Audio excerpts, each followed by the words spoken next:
जी नमस्कार, Prince education of Sikar से मैं प्रकाश बीचर। माध्यमिक शिक्षा बोर्ड राजस्थान द्वारा जारी 10th क्लास के रिजल्ट में संपूर्ण राजस्थान भर की नजरें अपनी ओर खींचने वाला एक ऐसा प्रतिभाशाली बालक आज हमारे बीच मौजूद है, जिस प्रतिभा से मैं आपको मुखातिब करवाने के लिए जा रहा हूं। सबसे पहले इस परिवार के बारे में थोड़ी जानकारी आपको जरूर दूंगा। ये वो परिवार है जिस परिवार का एक सपूत बेटा, जिसके पिताजी भारतीय सेना में रहे हैं। देखिए, जिस परिवार की दूसरी पीढ़ी भारतीय सेना में, पहली पीढ़ी खेती किसानी में और तीसरी पीढ़ी का बालक किस कदर जाना चाहता है, ये बात तो अभी ये बच्चा ही बताएगा। मेरे जस्ट बाईनी तरफ डेविस बराला है, जो माध्यमिक शिक्षा बोर्ड द्वारा जारी रिजल्ट में संपूर्ण राजस्थान भर में सेकंड टॉपर बन के आपके बीच बैठा है।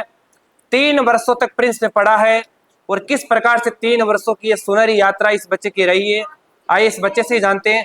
सबसे पहले तो डेविस, आपके इस बेहतरीन स्कोर के लिए आपको बहुत बहुत बधाई हो। आप thank you sir, thank you very much. कैसा लग रहा है आज? बहुत बढ़िया लग रहा है। कभी इतना नहीं सोचा था कि इतना हो जाएगा, पर प्रयास थे और रिजल्ट तो देखिए। डेविस ने कहा कि कभी इतना नहीं सोचा था कि इतना बड़ा कर दूंगा, और मैं ऐसा मानता हूं कि सोचो मत शुरुआत करो, कि सोचो मत शुरुआत करो, मेहनत करो और फिर अपने आप पे एतबार करो। कहीं ना कहीं इस बच्चे के सपने शुरू से ही बड़े थे। डेविस, मैं आपसे जानना चाहूंगा कि प्रिंस में आप 3 वर्षों तक पढ़े हो, इस 3 वर्षों के संघर्षमय जीवन की आपकी जो गौरव गाथा है वो हमारे दर्शकों तक आप पहुंचाइए। मैं प्रिंस स्कूल का जो पिपराली कैंपस है, यहाँ मैं 8th स्टैंडर्ड में आया था। वहाँ पे ही जैसे ही मैंने यहाँ पे एडमिशन लिया, वैसे ही यहाँ का जो एनवायरनमेंट है मुझे भा गया। यहाँ की मैनेजमेंट, टीचिंग फैकल्टी, इंस्टीट्यूट के जितने भी टेस्ट सीरीज़ हैं, जितने भी सेक्शन डिवीज़न के जो भी प्रोसीजर्स हैं, डाउट काउंटर है, इन्होंने इतनी मदद की है जितनी और कोई इंस्टीट्यूट शायद ही करता होगा। और जैसे जैसे हमारा इस समय यहाँ पे बीतता गया, वैसे वैसे हम इस सिस्टम के प्रति फेमिलियर होते गए, जिससे हमारे जो भी प्रॉब्लम्स थे वो आसानी से सॉल्व होती गई। बिल्कुल। और जितनी ज़्यादा मदद हो सकती थी उतनी ज़्यादा मदद प्रिंस फैमिली ने मेरी की और अन्य बच्चों की भी की। इससे जो रिजल्ट है वो बेहतर से बेहतरीन हो सके। बिल्कुल। तो डेविस, अभी आपने डाउट काउंटर की बात की थी, तो मैंने तो अक्सर स्कूलों में डाउट काउंटर कभी देखे नहीं है, जहाँ पर ओनली फॉर स्कूलिंग चला करती थी, और आपकी तो केवल स्कूलिंग ही तो थी, साथ में फाउंडेशन तो कुछ ऐसा था ही नहीं 10th क्लास के साथ। फाउंडेशन ही था। तो ओनली फॉर स्कूलिंग के साथ भी अगर प्रिंस में डाउट काउंटर मिल जाता आपको, डाउट काउंटर पे क्या समय रहता था आपका? डाउट काउंटर पे शाम को जैसे छुट्टी के बाद 15-20 मिनट का ब्रेक रहता था। फिर जिस भी टीचर से आपको डाउट पूछना है, उनकी 1 से 1.5 घंटे की आप डाउट काउंटर की पे क्लास ले सकते थे, कोई भी डाउट पूछ सकते थे, जिससे आप आसानी से अपने जो भी प्रॉब्लम्स है, आपके स्टडी में जो भी प्रॉब्लम्स आ रही है, आपके रिजल्ट में जो भी प्रॉब्लम है, वो आसानी से डिस्कस कर सकते थे। और यहाँ के जो प्रिंसिपल सर हैं, डायरेक्टर सर हैं, वो भी मतलब बच्चे से बच्चे को जानते थे और बहुत पर्सनली मिलके सारी प्रॉब्लम्स का हल करते थे। आपकी डेली रूटीन, आपका स्टडी प्लानिंग किस प्रकार से था? देखिए, मैं हाफ ईयरली से पहले तक तो स्कूल के अलावा 3 से 4 घंटे पढ़ता था, क्योंकि वो सफिशिएंट था उस टाइम तक। जी। फिर मैंने सोचा कि अब हाफ ईयरली हो चुकी है तो थोड़ा सीरियस होने का टाइम है, तो मैंने धीरे धीरे टाइम को बढ़ाया। कई लोगों से मिला, कई एक्सपीरियंसेस जितने भी मेरे जानकार थे उन्होंने बताया कि किस तरह से अपने एफिशिएंटली स्टडी को बढ़ा सकते हैं। टाइम ट्रैकिंग के बारे में जाना, हैबिट्स ट्रैकिंग के बारे में जाना, जिससे रूटीन से आप फैमिलियर हैं। चाहे वो सुबह का रूटीन हो, शाम का रूटीन हो, या फिर रात में अगर आप पढ़ सकते हैं तो रात में पढ़िए। जी। क्योंकि रात अगर में पढ़ना ज्यादा बेहतर है या सुबह प्रभात से जल्दी उठकर? वो तो बच्चे से बच्चे पर डिपेंड करता है, क्योंकि आप किस प्रकार पढ़ा करते थे? मैं ज़्यादा तो रात को ही पढ़ा करता था। एकांत में बैठ के आराम से? एकांत। बिल्कुल। तो आपको सुबह जगाने का काम कौन करता था स्कूल आते? सुबह तो मैं स्कूल आने से लगभग घंटे 1.5 घंटे पहले ही उठा करता था और और सीधे स्कूल की तरफ आ जाते थे? स्कूल की तरफ। डेविस, मैं आपसे ये भी पूछना चाहूंगा, आपका स्कोर बहुत जबरदस्त है, संपूर्ण राजस्थान भर की नजरें आप और आपके परिवार पर आपके प्रिंस की तरफ। हाँ जी, हाँ जी। तो आपकी फ्यूचर प्लानिंग क्या है? फ्यूचर प्लानिंग तो फिलहाल मैंने नीट क्लियर करके एक डॉक्टर बनने का सोचा है। बाकी मेरे मम्मी पापा का सपना और मेरा भी पहले तक सपना था और अभी भी है कि मैं सिविल सर्विसेज में जाऊं, और पूरा प्रयास करूंगा कि बाद में सिविल सर्विसेज के ट्राई। बिल्कुल। देखिए, डेविस का कहना है, जो राजस्थान का सेकंड टॉपर है, कि अभी मैं 11th और 12th के साथ नीट फाउंडेशन करूंगा, पहले एक अच्छा डॉक्टर बनूंगा, और मेरे माँ बाप का सपना है कि एक दिन मैं भारतीय प्रशासनिक सेवा का बड़ा अधिकारी बनूं। एक अच्छा डॉक्टर बनने के बाद मैं माँ बाप के सपनों पर भी मोहर लगाऊंगा और भारतीय प्रशासनिक सेवा का बड़ा अधिकारी बन के उन पदों तक पहुंच जाऊंगा जहां से इस देश की रीति और नीतियां बनती हैं। मैं इस बच्चे को देख के ये कह सकता हूं कि इन्हीं में प्रहलाद छुपे हैं दूर व शंकुतला के लाल, कि इन्हीं में प्रहलाद छुपे हैं दूर व शंकुतला के लाल। ये बुलंद भारत की बुलंद तस्वीर हम रखेंगे इन्हें संभाल। डेविस, आपकी प्रिंस स्कूल के बारे में क्या करना चाहते हो, जिस प्रिंस ने आपकी बुनियाद, आपकी आधारशिला, आपकी नींव मजबूत करने का काम किया? मैं प्रिंस स्कूल को जितना ज़्यादा थैंक यू कहना चाहता हूँ उतना ही कम है, क्योंकि इन्होंने जो मेरे लिए किया है, सभी बच्चों के लिए किया है, वो सच में अविश्वसनीय है। जितना उन्होंने कर सकते थे उससे ज़्यादा ही प्रयास किया है। हर एक बच्चे की पर्सनल काउंसलिंग की, हर एक बच्चे की जहाँ जहाँ वीकनेस थी, जहाँ जहाँ उनकी स्ट्रेंथ थी, उसे जी। पर्सनली टैली करके एक परफेक्ट शेड्यूल बनाया, परफेक्ट मेथड बनाया कि आप कैसे अपने मार्क्स को इम्प्रूव कर सकते हैं। जी जी। कभी कमजोर बच्चे में और करीम बच्चे में फर्क महसूस नहीं किया आपके प्रिंस ने? सबको बराबर रखा होगा।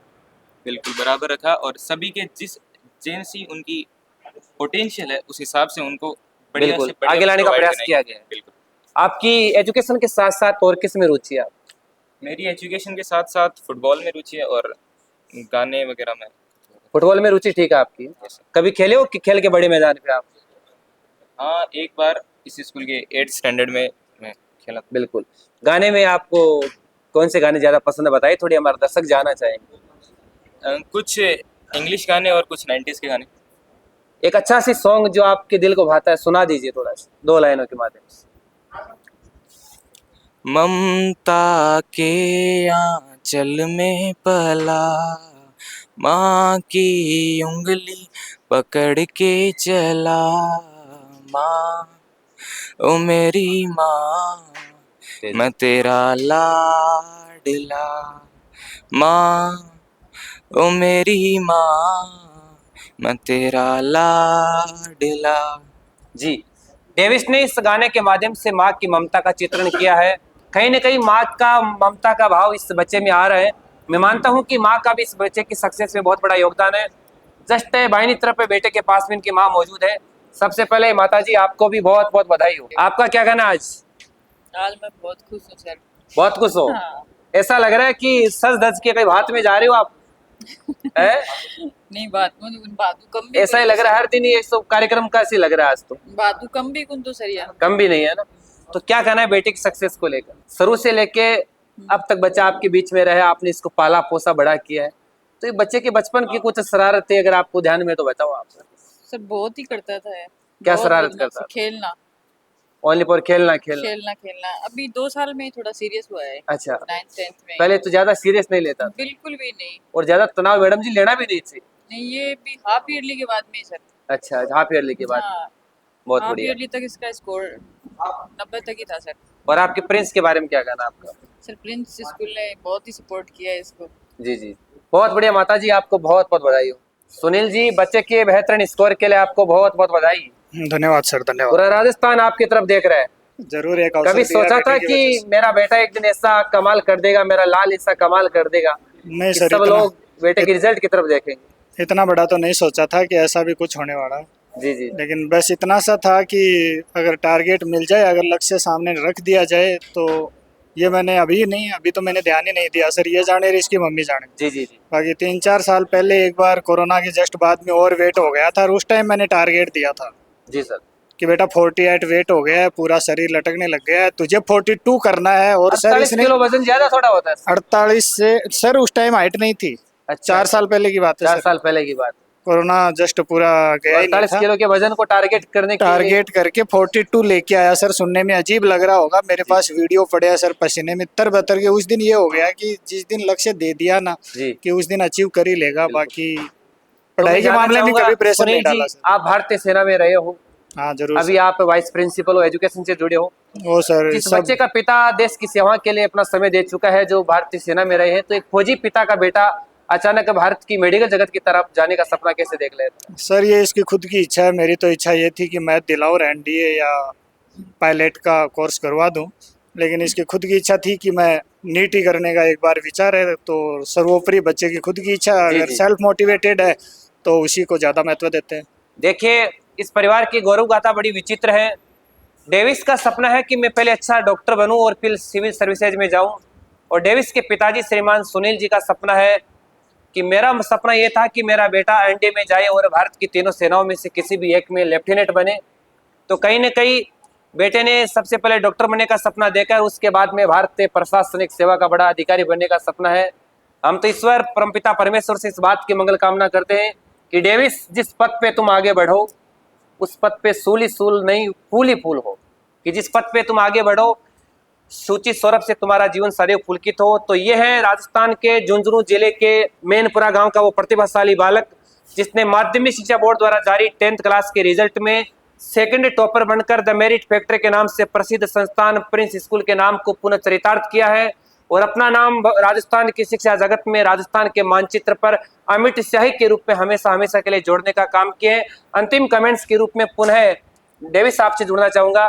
जिन बच्चों का सपना है कि वो भी डेविस बराला की तरह अच्छी सी स्कूली शिक्षा करे, उन बच्चों को आपका क्या कहना है? सबसे पहले तो अपने ऊपर भरोसा रखें, अपने इंस्टीट्यूट पर भरोसा रखें, अपने टीचर से भरोसा रखें, अपने जो भी आपका स्टडी रूटीन है उस पर भरोसा रखें, कंसिस्टेंटली पढ़ते जाएं, अपने टाइम को ज़रूर ट्रैक कीजिए, उस पर ध्यान दीजिए जी अपने टाइम शेड्यूल को ढंग से प्रिपेयर कीजिए और उस पर ज़रूर अमल कीजिए। बिल्कुल बिल्कुल। और जितना ज़्यादा हो सकता है स्ट्रेस न लेने के प्रयास कीजिए और अपने मम्मी पापा के ज़्यादा कांटेक्ट में रहिए, बिल्कुल क्योंकि वो आपको स्ट्रेस में वैसे नहीं आने देंगे। हाँ, माँ बाप आपको इस तनाव में नहीं आने देंगे। तो कुछ विशेष टिप्स है क्या कोई सक्सेस के कि किस प्रकार से आपका राज खोल दो कुछ? पहली तो ये कि मोटिवेशन जो होता है वो कभी कभार फ्लक्चुएट कर जाता है, कभी ज़्यादा कभी कम, तो उससे पढ़ाई पर फर्क पड़ता है। मोटिवेशन लंबे समय तक थोड़ा रहता है, नहीं रहता, नहीं रहता। इसीलिए मोटिवेशन ज़्यादा जो इफेक्टिव है वो है डिसिप्लिन। तो आप जितने ज़्यादा डिसिप्लिन रहेंगे उतने ज़्यादा आपके चांसेस हैं मोटिवेशन के कंपैरिजन में बिल्कुल ज़्यादा हो पाएगा। और दूसरी जो चीज़ है वो यही है कि एक मैंने मेरे कज़िन से सुना था कि खुद से जिद करनी पड़ती है। अच्छा, खुद से जिद करनी पड़ती है और खुद से जिद नहीं, खुद से मुलाकात भी करनी पड़ती है। बिल्कुल सर। आपने कभी खुद से बात की है? हाँ जी सर, बिल्कुल। अपने आप से बात करते थे आप यस सर। कि डेविस जो भी कर रहा है ठीक कर रहा है? यस टेस्ट भी हुआ करते थे प्रिंस में, टेस्ट सीरीज का कितना योगदान रहा है?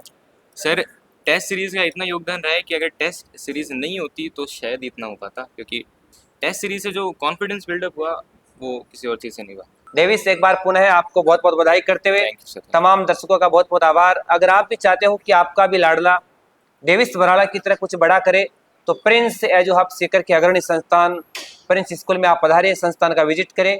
थैंक यू, बहुत बहुत धन्यवाद।